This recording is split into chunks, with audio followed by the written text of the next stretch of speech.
Of course. And it's time to do this. The Geek Show. The Geek Show, of course, thegeekshow.com, 2 3s rather than 2 E's. MsBehaviour joining us this morning. Good morning, Ms. B. Good morning, Wammo. Topic of discussion is all about Twitter today. Isn't it? And Twitter is tweeting like mad this morning. The tweets are going crazy at the moment. It's all tsunami all the time right now. It's a Twitter tsunami right now of information about the Samoan tsunami. That's right. So there's been a tsunami in Samoa. I don't know whether to say it's confirmed or unconfirmed because people are talking about it in a very official sense on Twitter, but they're saying a 7-metre tsunami in Samoa. Yeah, 7 metre 10 feet it looks like. And the news, as always with any breaking news story these days, is going out first on Twitter. It is. But with all things on Twitter, though, I think it's still very important. Okay, the information comes first, but and then it's you very verify. raw. This is right. This is the key thing. You have to see different channels and different sources for different reasons. Yeah. You can get.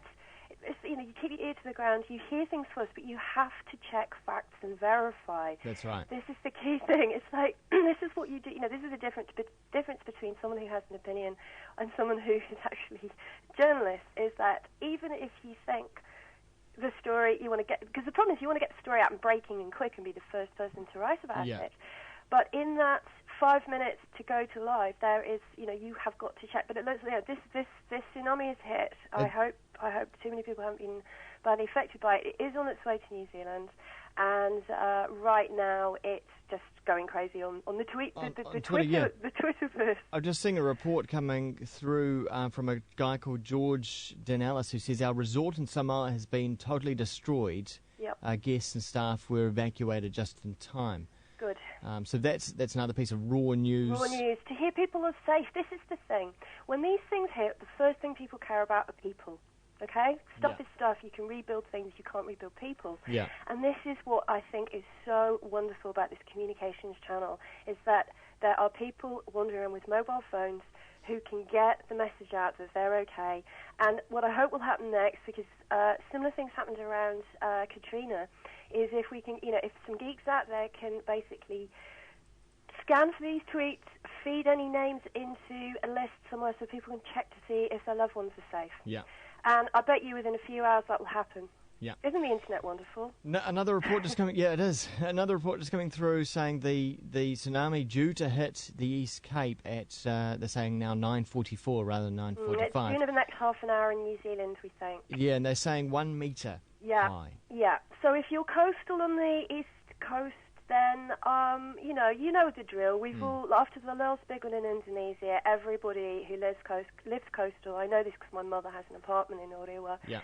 Everybody coastal has had the predictions and the warnings, and everyone should have a strategy in place. So it doesn't look like it doesn't look like it's going to be as bad here. But the key thing is we know about it. Yeah. We know immediately when things are happening now, whether they're natural disasters, whether they're riots. I mean, look at all the information coming out about the Pittsburgh incidents in America just gone, with all of the riot police going onto the university campuses with tear gas and going into people's dorms. And I've actually watched the footage, got very upset about it because, fortunately, I have encountered riot police myself in the UK at protests as a journalist. And when you have a load of people in front of you with their numbers covered up, waving batons, it's very, very scary. And I've seen, people with camera phones up on the top of buildings were shooting footage, and within minutes it was on YouTube. So this is it. We are now, through Twitter, we are now moving into a wonderful world of transparency, community, and hopefully humanity. Indeed. And you've been looking at something called 140.com. Yeah, the fun thing is I actually picked the topic of talking around Twitter last night before this tsunami warning and the tsunami news even hit.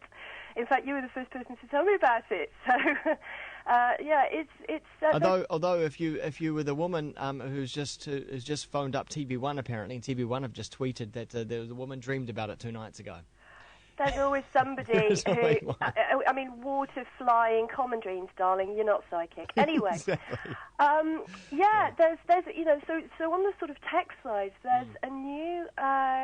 It's in beta at the moment, but it's a new collection. It's a site where basically they're collecting together the best apps of Twitter, 140. So what they do is this is the key thing you have to understand. Lots of people are pretty sick of hearing about Twitter, and they get the idea that it's a very basic microblogging service that you can send content through via phone or some form of internet connected device. Yep. And it's 140 characters or less because that's the length of an SMS. Since then, there's become what we call the Twitterverse, all these different applications and services that third-party companies, through the use of APIs, are connecting to Twitter. So it's now actually a platform. And this is what I want to say to people, almost like a little mini platform in its own right, like the web, in a way. Yeah.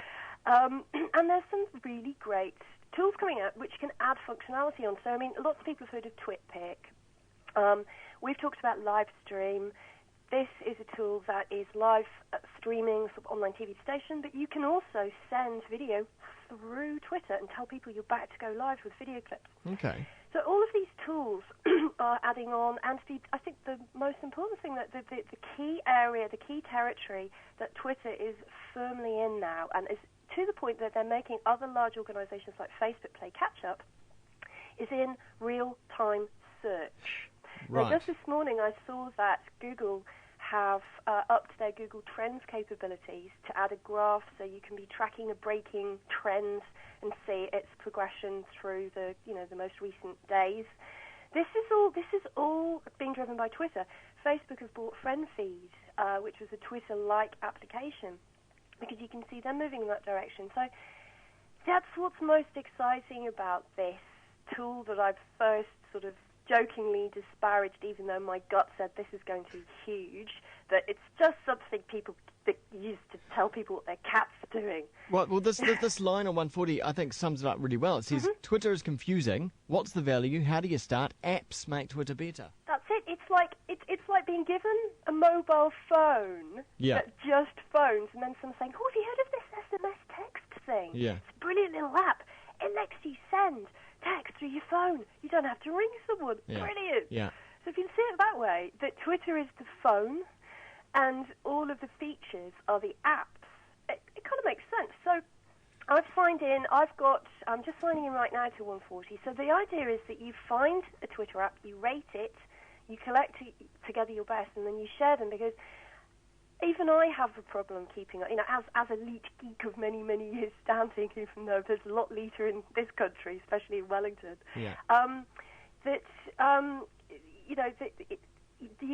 there are so many tools coming out that it's almost impossible to keep up to date and have the time to try them all and work out which one's any good. I mean, I'm sure you get overwhelmed if you go to Firefox applications and you think, let's have a look what you can do with Firefox, and it's like, whoomph, this massive list of all the cool things you can add on. But you think, all right, but which ones do I need? And Firefox is great. They filter them down, and they basically highlight the most popular ones and the most useful ones based on feedback from the user base. So it's not just them saying, we think this is great. These are the ones that people are downloading, rating, talking about, telling their friends about, sharing. So they're basically being dug in a social sense. That's right. So just quickly looking at 140, and that's at 140.com, they're currently tracking about 1,600 apps that make Twitter even better. And I'll just give you a quick rundown on the 10 most popular. So number 1, Bitly. 2, Evernote. 3, TweetStats. 4, CoTweet. 5, TwitPic. 6, Amine. 7, Hootsuite. 8, The Hype Machine. 9, Twitter Grader. And 10, Mr. Tweet. Of which I only know about 5 of them. I'm aware of what 5 of them do. Yeah. But the other, what's that? So this is a really, really great idea that people are now filtering and putting form to the Twitterverse and helping people find these great applications and add-on features for making Twitter a very, very powerful service. So what I'm sort of winding up to on this big sales pitch, and I just really hope that the tsunami has not affected too many people, but is that you need to be aware that it's kind of like if you're not on Twitter or have a way of filtering it, you're not actually aware of what's happening on the planet. Because let's face it, the news is not coming through the news anymore. That's a big call. As a geek, the news, if you're being really pedantic, should be called the olds or the archives now. Because I swear, I hear stories 5 days, and then 5 days later, I actually pick them up in the main normal places. Yeah. So, everything, it's obvious. You can rail about whether it's a good or bad thing, but everything is moving online. And so in order to be able to manage the sheer mass of apps, and, we need these aggregator services. So 140.com is one I'd recommend to apply for the beta test. I think they're going live quite soon. Okay. And the other one, which is going back to our debate this morning about Twitter as a fantastic real-time news resource, though always verify and check your facts before you retweet something. Indeed. If it sounds too good to be true, it probably is. Probably is. So, journalists, they used to say, always sleep on the lead. Always have a cup of tea before you retweet. There you go. There's my digital spin on that. It's good wisdom there, MsBehaviour. Yeah, and the great site that I'm looking at right now is breakingtweets.com. Okay, excellent. Thanks, Ms. B. Thank you.